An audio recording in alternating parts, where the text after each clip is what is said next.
The 80s was the golden age of television. Cheers, The A-Team, The Golden Girls, networks were pumping out hit after hit. But with every success came an attempt to milk the magic just a little further. And that's where things got messy. Spinoffs are a gamble. For every Frasier or The Jeffersons, there are shows that should have worked but bombed spectacularly. Today we're diving into 3 of the most disastrous 80s spin-offs, shows that had huge expectations but completely crashed and burned. We'll break down why they failed, what the networks were thinking, and how these legendary flops changed television forever. But before we jump in, don't forget to hit subscribe and tap that notification bell. We're bringing you deep dives into TV history twice a week. Now let's rewind the tape and look at what not to do when making a spin-off. In the late 80s, the Golden Girls was unstoppable. Dorothy, Blanche, Rose, and Sophia were TV royalty, but when the Golden Girls wrapped up its final season in 1992, NBC's biggest hit wasn't ready to say goodbye.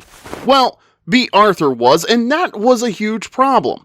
With Dorothy out of the picture, the remaining ladies, Blanche, Rose, and Sophia, moved on to the Golden Palace, where they ditched their cozy Miami home to run a failing hotel.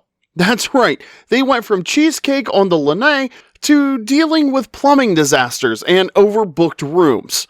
And here's where things fell apart. The dynamic was just off. Dorothy was the glue that held the group together, and without her, the snarky balance between the characters was kind of lost. The show tried to compensate by adding new characters, like a hotel manager played by Don Cheadle and a cook played by Cheech Marin, but they just didn't fit. Instead of a warm, hilarious show about aging with your best friends, the Golden Palace turned into a clunky sitcom about 3 senior citizens running a hotel. And guess what? Nobody wanted that. Audiences missed Dorothy. The show struggled in the ratings, and after just 1 season, the Golden Palace shut its doors for good. The lesson? Well, sometimes it's better to quit while you're ahead, because without the full cast, the magic was gone, proving that even a legendary show can't survive a missing piece. February 28, 1983, one of the biggest nights in television history. Over 100 million people tuned in to watch the finale of MASH.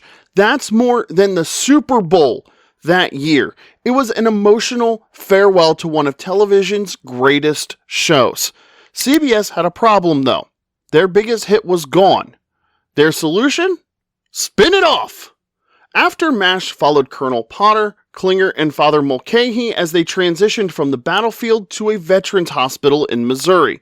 On paper, it could have been a thoughtful, powerful look at the struggles of soldiers returning home.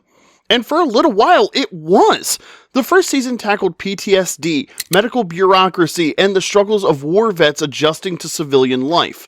It wasn't MASH, but it could have worked. Then, CBS panicked.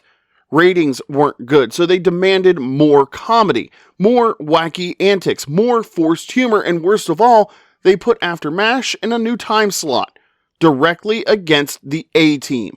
Who's going to watch a slow-paced hospital dramedy when Mr. T is out here flipping cars and punching bad guys?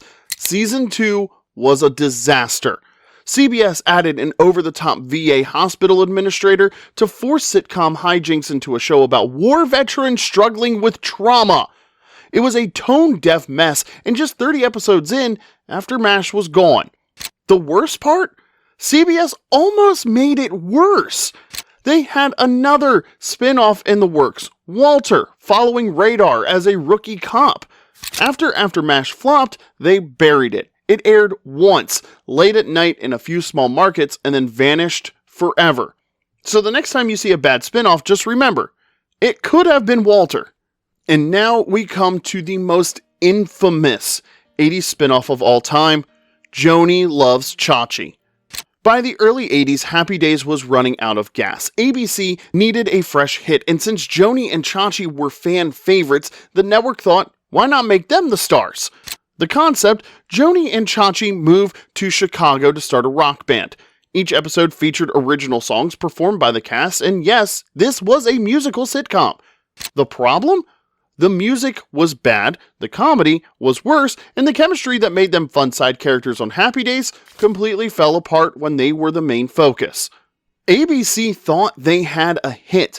The premiere actually debuted at number 2 in the ratings.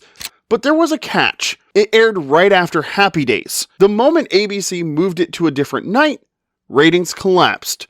Turns out nobody really loved Joanie and Chachi, they just forgot to change the channel. The show was cancelled after 2 short seasons, and Joanie and Chachi quietly shuffled back into Happy Days. The spin-off was so bad, people pretend it never happened. So what's the lesson? Just because people like a character doesn't mean they want to hear them sing every week. But what did we learn today? Well, the Golden Palace showed us that some casts are too iconic to split up. After MASH proved that even a classic can go horribly wrong, and Joanie loves Chachi, well, sometimes people just forget to change the channel. If you love deep dives into TV history, hit like and subscribe for more forgotten disasters and hidden gems, and tell us in the comments, what's the worst spin-off you remember? We'll see you next time.